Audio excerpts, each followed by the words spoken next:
Welcome, Limey Cocksuckers, to Geek Salad's Retro Movie Reviews from the Geek Salad Podcast. I'm Andy.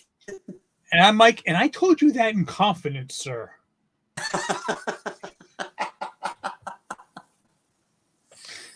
We know why you're here. Yes. For the strange, for the unusual. I predict that you will be here for about half hour. Events like this will happen to you in the future. Yes. We are talking. All right. So first of all, I'm Andy, and I'm Mike, and we are talking tonight about Ed Wood, one of Tim Burton's best movies, in my opinion. Absolutely.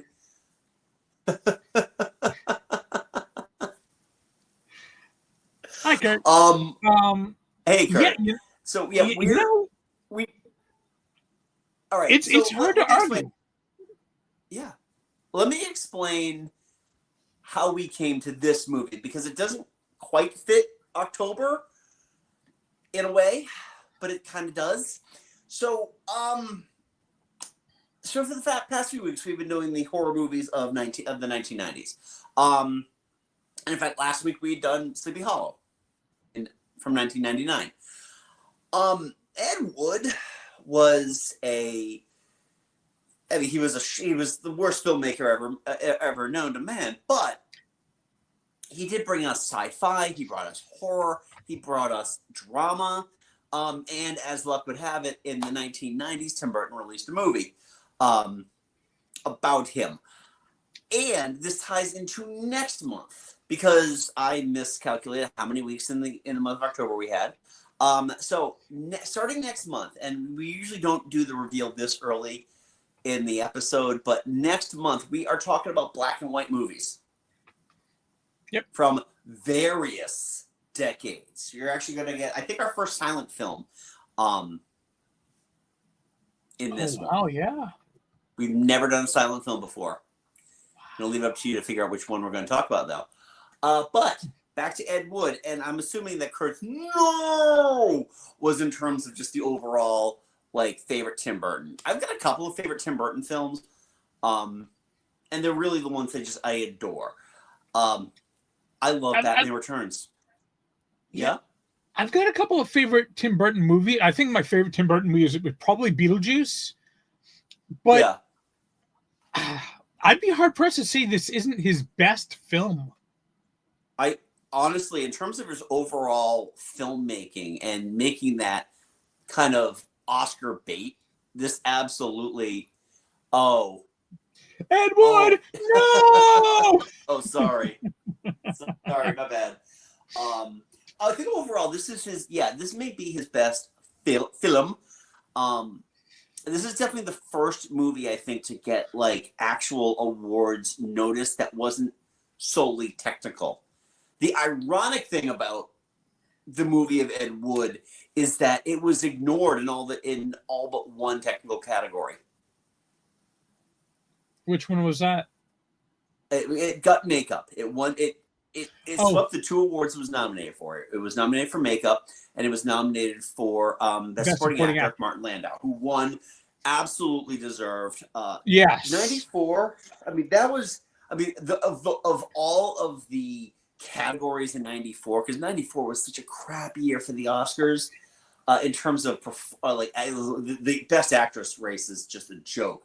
Supporting actor was stacked, and I was like, oh, Samuel L. Jackson, whom I love in Pulp Fiction, but Martin Landau was just beyond amazing in this movie.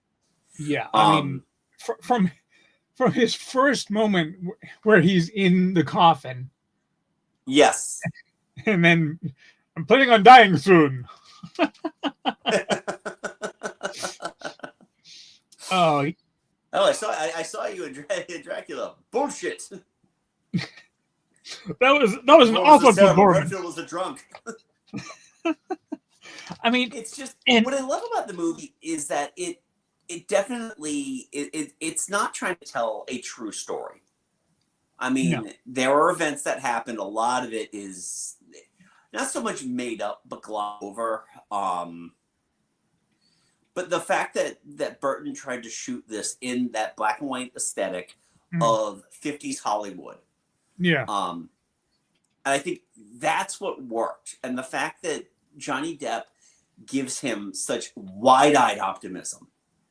What I love most about Johnny Depp's performance in this one is that I love Johnny Depp, but for most of his roles, you're getting Johnny Depp. I don't know if I can agree with that, only because like he's, at least with Tim Burton, he has disappeared into roles. I mean, Edward Scissorhands is a good example of that. I think that maybe later on down the road, but this, Edward Scissorhands,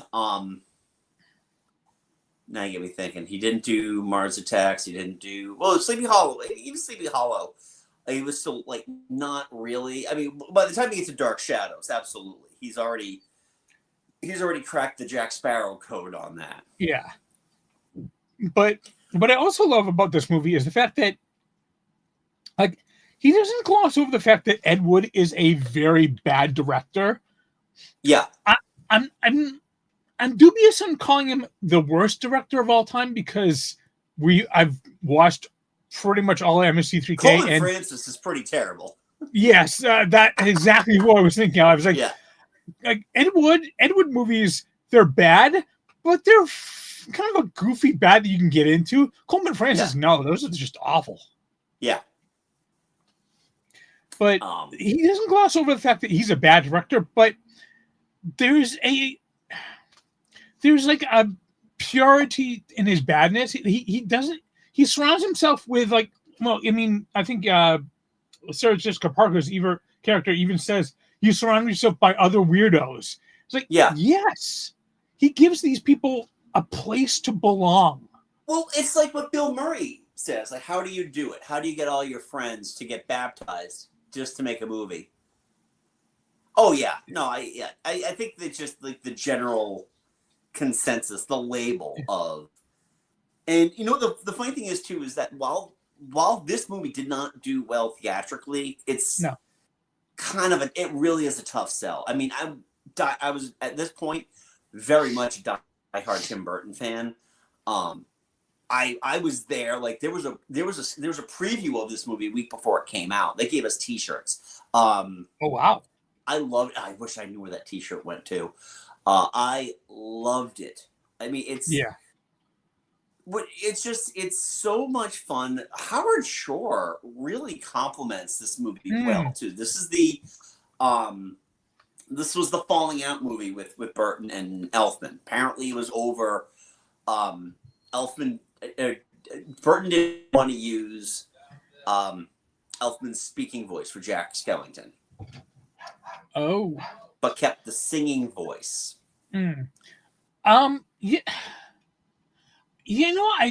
do love Howard Shore's score for this. I think a Danny Elfman score for this one would be fascinating to hear.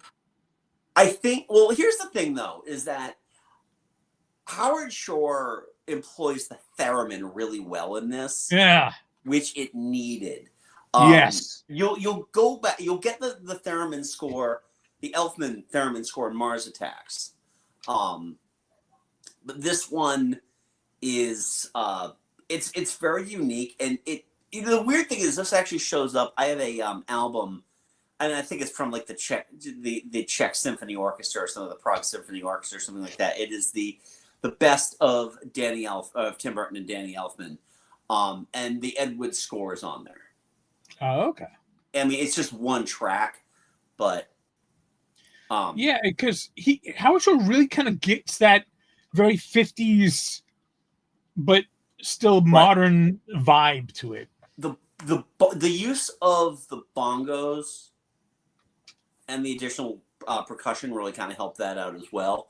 I mean, getting back to the cast of characters here, this is our first look at Lisa Marie, Tim Burton's girlfriend at the time.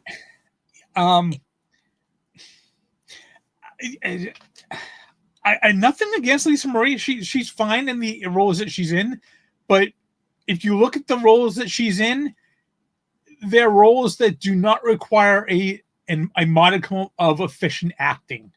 No. Tim Burton knew how to play her to her strengths, which are not many. Right. I mean, she's great in supporting role. I mean, her next thing that she does is Mars Attacks, where she's completely mute. Kind of like Vampira's character in Plan 9 from Outer Space.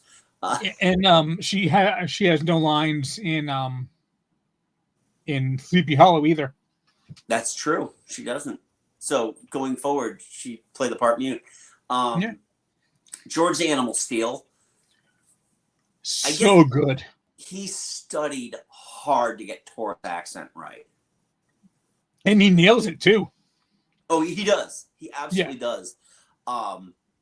You might have seen enough MST3K to know what Tor Johnson sounds like. Right.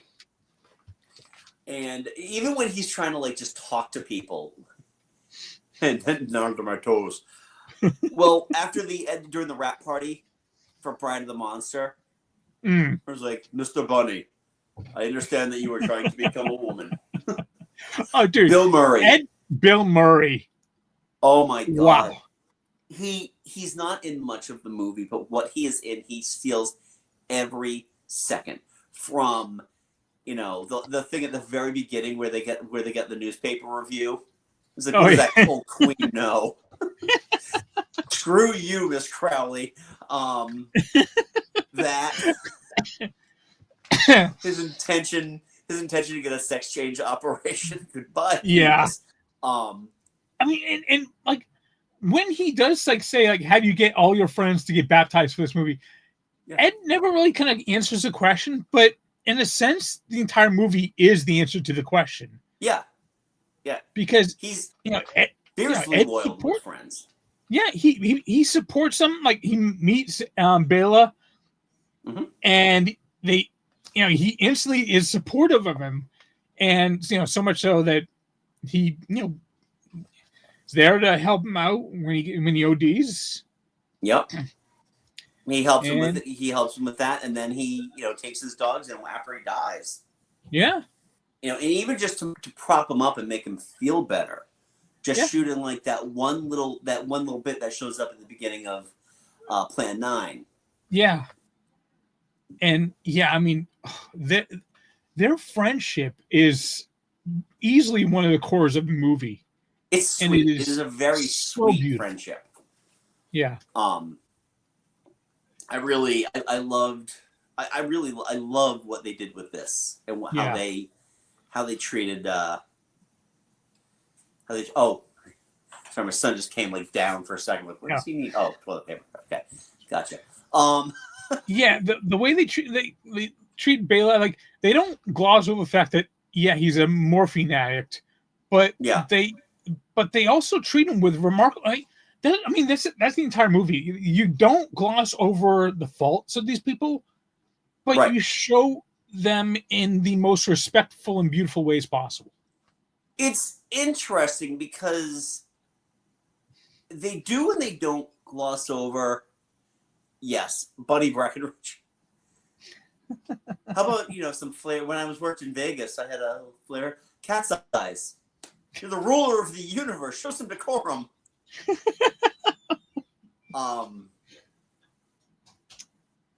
Oh, good Lord, what was I going to say? They kind of do and don't gloss over Ed's alcoholism. Apparently, there are some cut scenes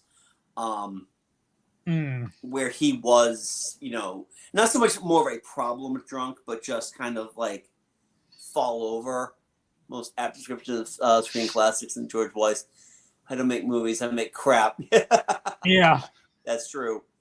Oh, George Weiss, Mike Starr. That was a lot of fun. Whoop. Yeah, I haven't shot the movie yet, but I got the poster.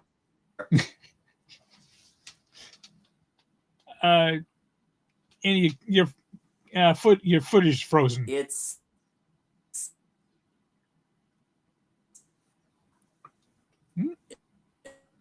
yeah. Okay. Oh, okay. I think we might have momentarily lost Andy. Anyway, yeah, was Racket Girls Screen Classics? Wow, really? All right, you're back. There you go. There you go. Yeah, Now there you're we back. go. Okay, cool. Technical difficulties. It's okay. No, we don't need to reshoot that. It was perfect. I love the one, just the the first shot's always going to be the only shot he gets. Was great, especially when Tor walks through the room and just like slams against the door jamb. You want to do another take on that, Ed? Big Baldy had some trouble getting through the door. No, it's realism. Like, if you think about it, Lobo would have a lot of trouble getting through that door every single day. It's a struggle. Yeah. And it's funny too, looking at some of these characters, some of these actors, who I haven't, like Juliet Landau, I know has done a bunch of stuff. Yeah. But I mainly know her from this. I mainly know her from Buffy the Vampire Slayer. Oh, okay.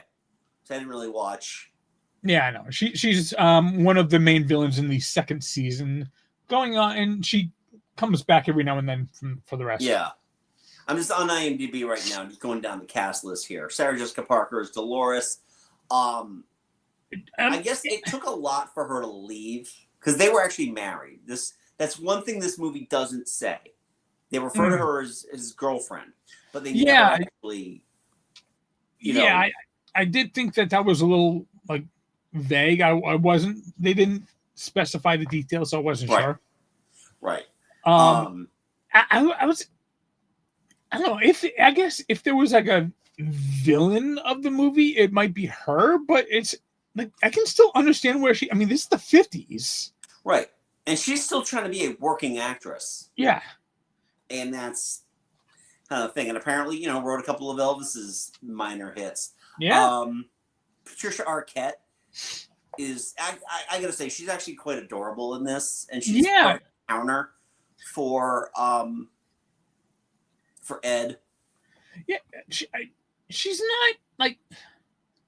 It's not definitely not one of Patricia Arquette's deeper roles, but when she's on screen, I enjoy seeing her there. I enjoy seeing her interactions with Johnny Depp's Ed. So yeah, while we don't need to really park on Jeffrey Jones here, I did love his portrayal of Criswell. Yeah, spot on. Yeah, Jeffrey Jones is a very problematic figure, but damn it, when he's in the movie, I still enjoy him. He's in some of my favorite movies, and it kills me. Yeah. All right, Vincent D'Onofrio, dubbed by Maurice LaMarche. Right. They hated. Well, that's the thing, is that they hated D'Onofrio's Wells impression. And yeah, I mean, these days, if you need an Orson Welles voice, you go to Maurice LaMarche. Yeah, you just go to Maurice LaMarche. Yeah, he's so great. His whole thing about like them comparing their experiences is actually really great because Ed is essentially making a movie using fraudulent funds. Yeah, from the Baptist Church of Belgium. Church. While Wells is working with Universal, and the whole thing about Don Quixote, which is actually kind of funny because Johnny Depp tried to do a Don Quixote movie with Terry Gilliam. Oh yes, I remember that. 10 years later, the whole thing about they want to cast their pals. Yeah, tell me about it. The film I'm doing with Universal wants me to cast Charlton Heston as a Mexican. And that scene never happened in real life, but it's so invigorating and so great because the entire movie he's been comparing himself to Orson Welles. Mm. So just to get that. Yeah, Orson Welles comes in and tells him the one thing he needed to hear at the time. Yeah. Max Casella and Brent Hinckley, Paul Marco and Conrad Brooks. Yeah, I saw Max Casella and I was like, wait, I know I've seen him from somewhere. Where have I seen him from? And I was like, oh, yeah, he was in Newsies. Yeah. I mean, there's so many great bit actors in here. In fact, I believe Conrad Brooks was the bartender in the Orson Welles scene. Oh yeah. Conrad Brooks and Gregory Walcott, who played like the lead In in Plan 9. He was one of the potential backers. Oh, he was. Okay. I love that when he's like, okay, where's the cockpit? You're standing in it. And I guess Bunny Breckenridge is still alive. Well, I mean, he was still alive. At the time of filming, yeah. Now I gotta look that up. He died 2 years later. Oh. But he was just like, he was so old and had such failing health that he wasn't able to do anything for it. But I guess he was happy to see Bill Murray play him like that. 93 years old, American actor and drag queen. Yeah. I love too when they're like, we're going to use Plan 9, and then he has to pick the script up to read the lines. Just everything about the filming of Plan 9 is great. Where the two guys from the church are like, they're us watching the finished product. And I love it. Daylight there, and now they're back at the cemetery, and it's clearly night. And like they keep saying just the most sensical arguments about this, and somehow Ed Wood counters with nonsensical answers, but that still makes sense. Yeah, it's amazing. The script on this one is really well done. Yeah, and this is one of those movies. Now I gotta pull it up. Yeah, Scott Alexander and Larry Karaszewski. Yeah. 1 second. Writers. Scott Alexander and Larry Karaszewski. Larry Karaszewski. Yeah, these guys wrote a bunch of stuff together. They did Problem Child and Problem Child 2. Yeah, they also write, now let's talk about some good movies. Dolomite Is My Name. Oh, wow. What was that? People versus Larry Flint, which are both great social. People versus Larry Flint. If you've never seen that movie, it is crazy good. Well, that one was that was another multi-award winner, wasn't it? A multi-award nominee, yeah. Oh. Yeah. 96. So anyway, they are really good, and they kind of found this niche with these types of things. We're going to write these screenplays about oddballs. As much as Larry Flint can be considered an oddball, which I think he could be. Yeah. And his I gotta look to see if that movie's available to stream, because I kind of want to watch that one now. I know I own it on DVD. Yeah, I own it on DVD. It might be the only I'm going to be able to watch right now because it ain't streaming anywhere. Overall, there's just something just so heartfelt about this movie. Yeah. This is the love letter that, when you think about it, you think about like Tim Burton's early career relationship with Vincent Price. And it's the same thing with this. This is, Ed's early career relationship with Bela Lugosi. They're very similar. In fact, Price actually went to Bela's funeral. They didn't feature that because by this point, Price was dead. Yeah. I think Price had just died, or he was dying when they filmed that. Oh, wow. Because he died like the year prior. Oh, yeah. But yeah, no, man, this is really good. What kills me about this movie, I think it would have been nice to have seen Johnny Depp get a Best Actor nomination for this. I think that's really the only two that people like me love movies like Ed Wood and the other schlocky. Yeah, it is. It is. Again, you're not going to see somebody making the Coleman Francis story, but no. You know who, or the Burt I. Gordon story. You know who would love this movie? Anyone who loves MST3K. I agree. I absolutely agree. And I found this. This movie came out like the year after I really got into MST. So it was really nice too. I was familiar with Ed Wood's movies because of an '80s movie called "It Came from Hollywood," Mm. where they actually have a full section about Ed's movies, but they only covered two. They covered Glen or Glenda, and they covered Plan 9 from Outer Space. I do like the fact that this one also involves Bride of the Monster. Yes, I like that they include that. They obviously shied away from all the monster nudie flicks that he did, because there are some. I'm trying to remember now. I got to pull it up. Orgy of the Dead. Huh? Orgy of the Dead. That's the one with Criswell, where he's like, torture, torture, it pleases me.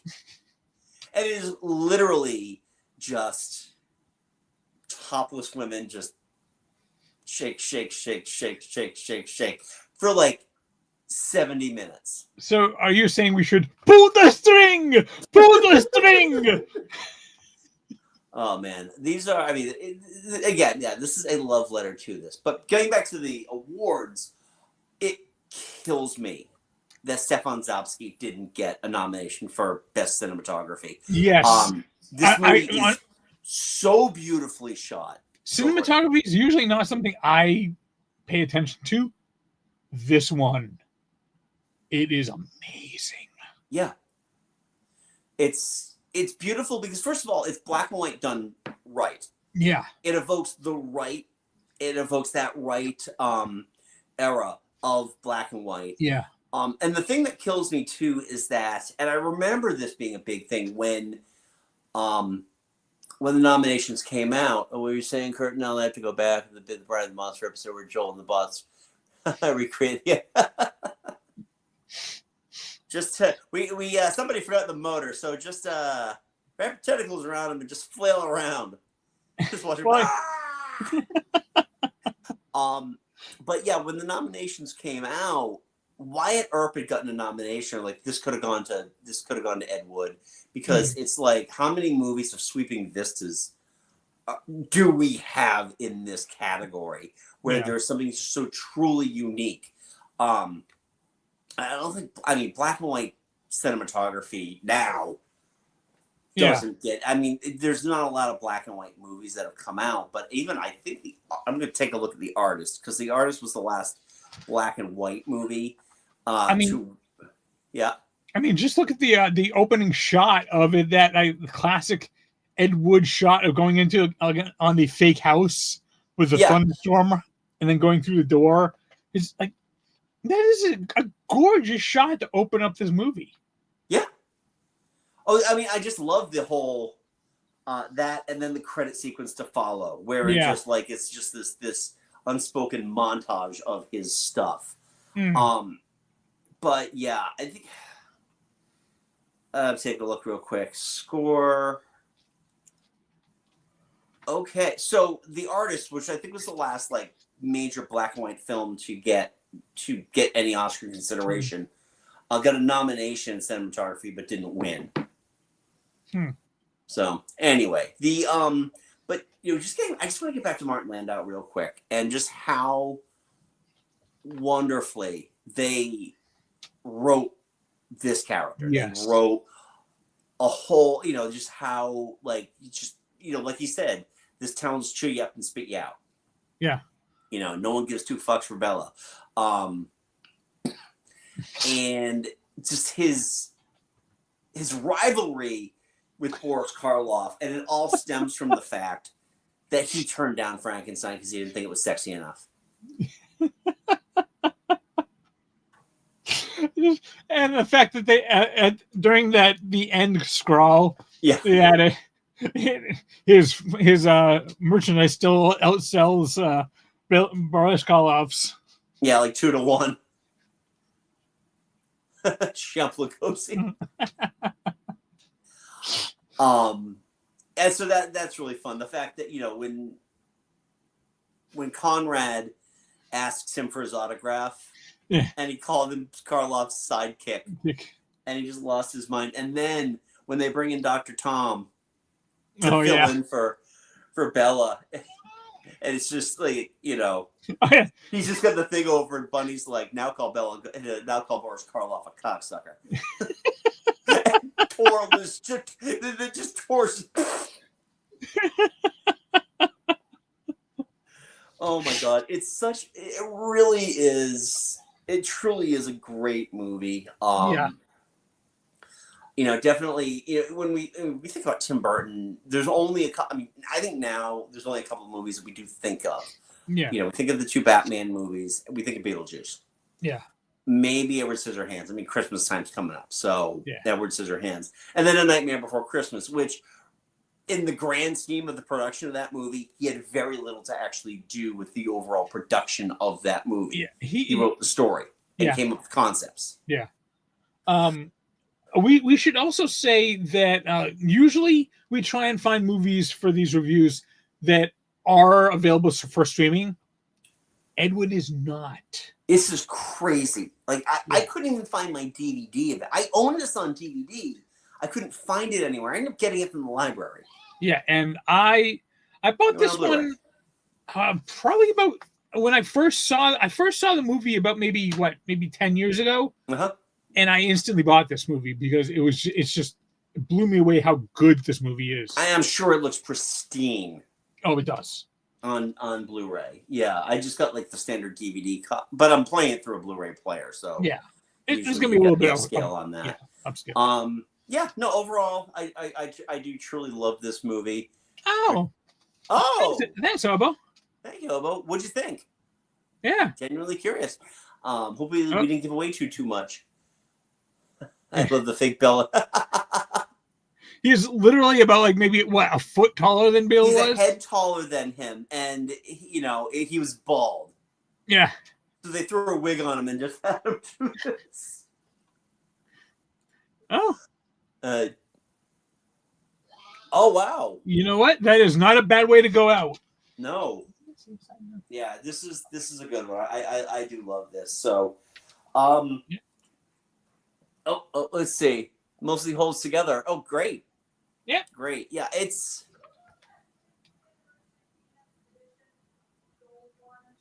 What?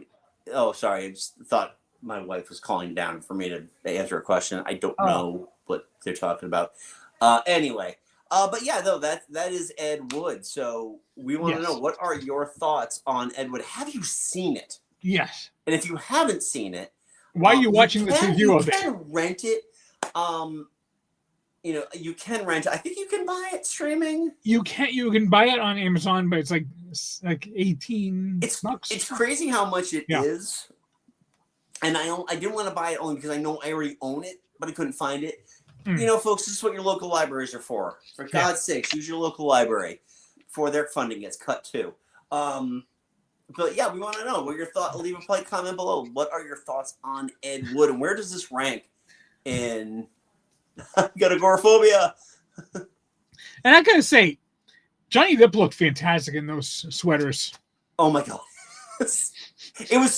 it became so natural after a while just to see him in them. And it's not like an all the time occurrence either. Yeah. It just happened. And I like the fact that they actually are kind of supportive of that. The movie is very supportive of him. And he's like, his mother just dressed him as a girl when he was younger, and it just it feels comfortable for him. And Angora. Yeah. Angora sweaters were stretched out. So we want to know, if you've seen Ed Wood, where does it rank within your rankings of Tim Burton films? Frankenweenie. It's just Frankenweenie. Yeah, Well, he directed that one. Yeah. We haven't touched that one yet, but then again, we're also, we're doing some more horror through the decades in the next couple of years. So yeah, I think that one will definitely warrant a mention. It's pretty good. Yeah. I guess that's Maurice LaMarche, by the way. Yeah, Vincent D'Onofrio, he nailed the look. Yeah. But as we said, you can't top Maurice LaMarche. No, exactly. His husky voice and his green pea nests. Wait, that's terrible. This is awful. If you've never seen the Pinky and the Brain sketch, where is just recreating those video clips from, or those audio clips from Orson Welles. Yeah. They're brilliant. Watch them. Yes. Brilliant. Yeah. So, also, if you like what we do, don't forget, subscribe, thumbs up, yada, yada, yada. Go back. Tomorrow is Halloween, folks, so go check out all of our reviews of horror movies from the 1990s. As I mentioned before. Yes, always. As I mentioned before, we are covering black and white movies next month, so I'm really looking forward to that. If you like what you see here, also don't forget to follow us on the socials. We are Geek Salad on podcast on Facebook and at Geek Salad Radio on Blue Sky. We also host a little podcast called Geek Salad. You can check that out wherever you get your podcasts. Mike did just release our latest episode a few days ago, horror movies for non-horror fans. So definitely check that one out because there's a lot of good stuff on there. And I finally got around to watching a few of them, like Tucker and Dale. Yes, that I haven't seen it yet, but I watched some of the clips for when I was editing it, and it actually looks kind of funny. Oh my god, it's so fun! It really is funny.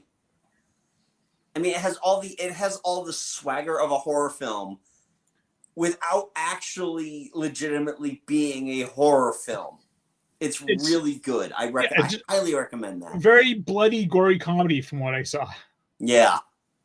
So anyway, I guess that does it for us. So until next time, I'm Andy. I'm Mike. Go forth and be nerdful, and happy Halloween. We'll talk to you later. Happy Halloween, everybody.